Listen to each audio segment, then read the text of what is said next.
Hello, Taurus, Sun, Rising, and Venus signs. Kamusta kayo? Sana po ay nasa mabuti kayong kalagayan. Welcome back po sa Star Tarot. Kung bago kayo rito, welcome din kayo. Thank you for your support. I truly appreciate it. God bless you all. Judgment, meron kayong importanteng desisyon na kailangan gawin sa ngayon at mahalaga na sa pag-desisyon ninyo sa ngayon, pag-isipan ninyong mabuti ito kasi it's going to have a great impact sa buhay ninyo for the long term. Kaya kung ano man ito na kailangan ninyong pagdesisyonan sa ngayon, make sure na napag-isipan ninyong mabuti. Kasi hindi lang ito temporary, but this is going to have a permanent effect sa buhay ninyo for the long term.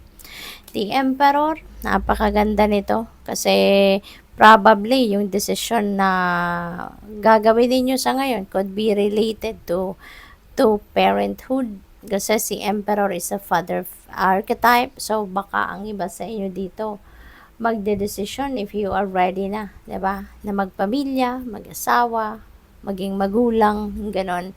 Pwede rin na related 'yan sa promotion, no? Kasi pwedeng leadership din ito leadership energy.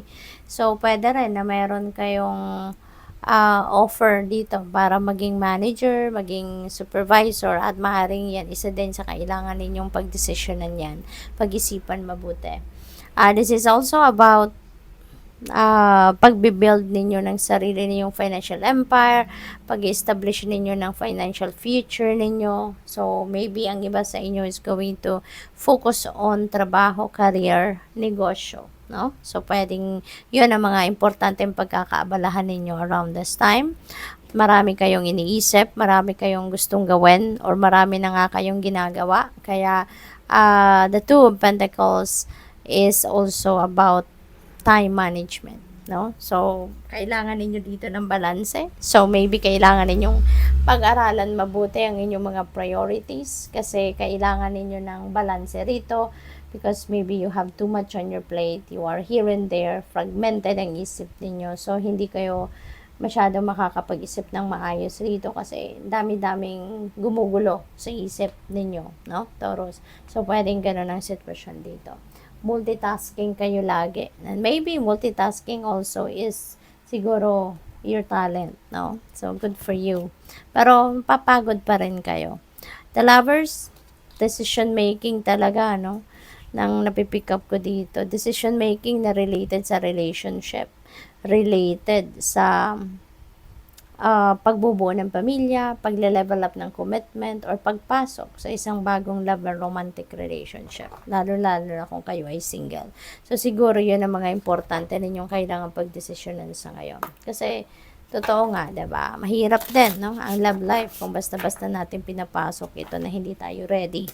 So, kaya kailangan din ninyong pag-isipan mabuti before you go into that decision. Okay? What else? We have transmuting pain. Ayan. So, malaking kailangan ninyo dito ng lakas ng loob.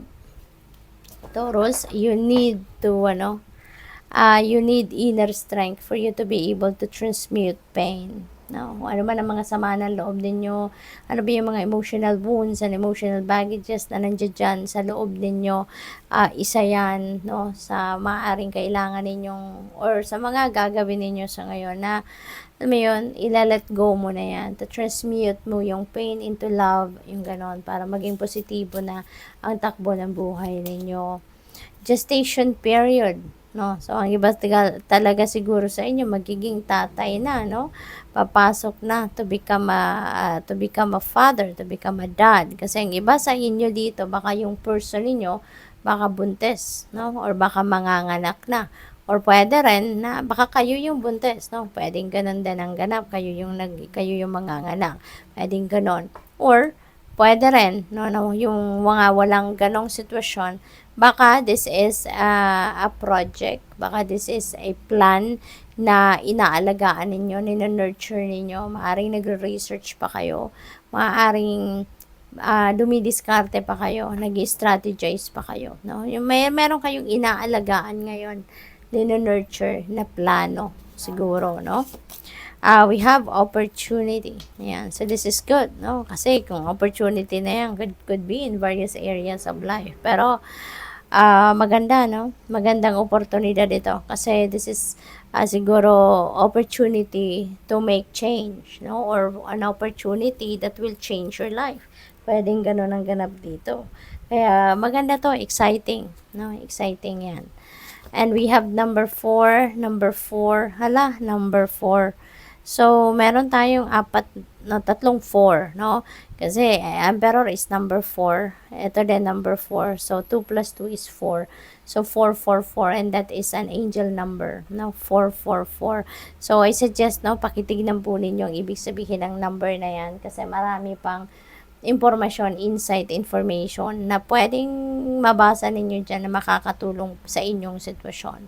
And also, master number 22 at saka number 44. Pakitignan din po ninyo yan. Marami pa kayong mababasa dyan na maaaring mag-resonate sa inyo. Oh, wow. Speaking of number 44, this is another 44. So, siguro number 4 or 44 or 444, no, could be a significant number or numbers para sa'yo, no? So, baka siguro lucky number ninyo yan, or baka yan ang lagi din ninyong nakikita ngayon sa kung saan, no? Synchronicity. That is a message sa inyo ng universe. So, ito, number 44. So, meron na tayong 4, 4, 4, 44. So, 5 4 na, no? 5 4 na itong nandito sa reading ninyo. So, pakitignan po ninyo mga ibig sabihin yan. Okay? Dahil marami pang impormasyon ang gusto ng universe na babasa ninyo. Sabi dito, the courage to step into life. Ayan. So, siguro ngayon, maglalakas ng loob na kayo. Naharapin na, 'di ba, ang essence of life, no? Kasi siguro dati, chill-chill lang ang iba sa inyo, 'di ba? Whatever comes, no? Kumbaga, come what may, 'di ba? Kung anong dumating, haharapin ninyo, or kung ano ang dumating, kung mahirap para sa inyo, isasantabi nyo lang. Kung ano yung gusto lang ninyong harapin, yun lang, 'di ba? Pero ngayon, maaaring mag-iiba na, no? Mag-change na kayo ng energy.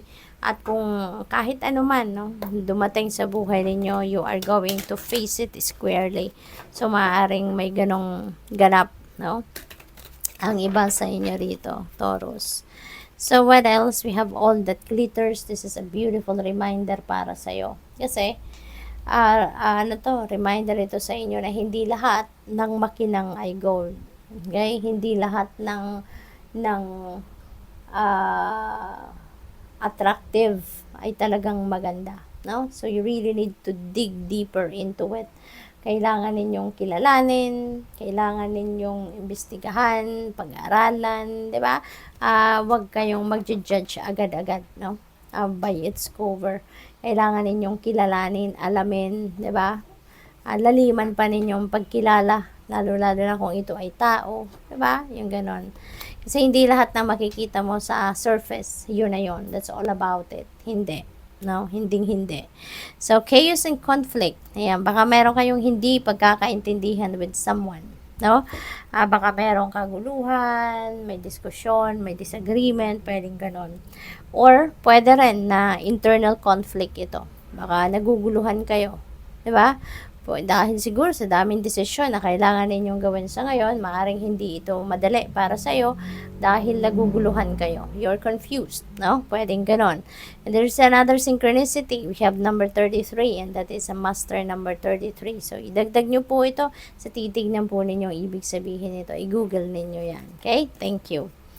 Regeneration. Ayan, maraming pagbabago talaga magaganap sa buhay ninyo. Lalo-lalo na maraming desisyon ang pwede ninyong gagawin sa ngayon, and that is heading towards change. No? Kung ano man ang mga desisyon na yan, magpapabago yan ang buhay ninyo. There is a promise of rebirth dito, kaya maganda, no, ang gagawin ninyo rito. Bibigyan ninyo ng pagkakataon ang sarili ninyo or ang buhay ninyo na makapagsimulang muli.